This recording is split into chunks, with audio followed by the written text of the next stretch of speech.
talaga ng Rappler doon dahil nakikita nila na malaki na ang lamang ni President Bongbong Marcos. Ang purpose ng mga yan, gagayahin nilang ginawa noong 1986 while they were doing their duties, supposed to be duties in the election. They will walk out.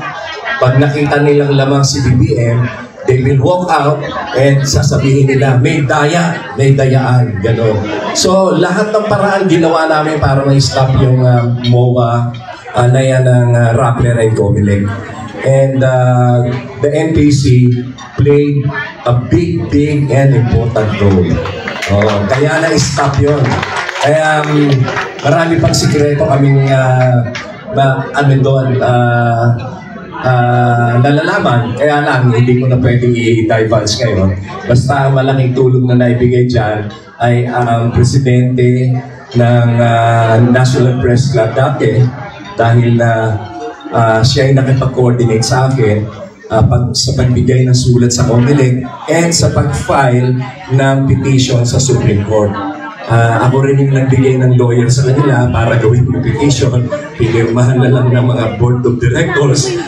And then, because of that petition for TRO in the Supreme Court, yung Comelec hindi na hinintay na lumabas yung decision ng Comelec.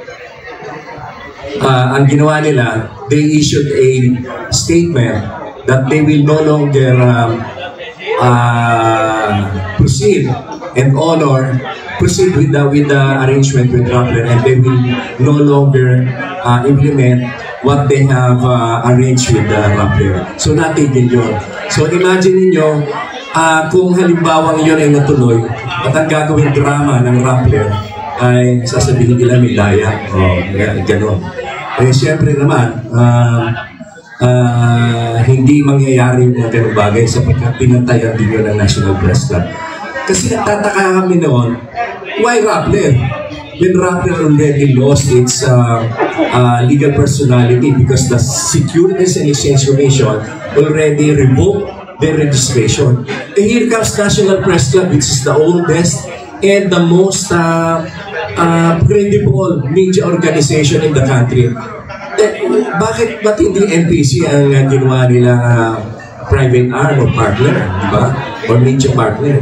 So, yun ang kaya ako, in behalf of the Unity and the Marcos administration, I would like to thank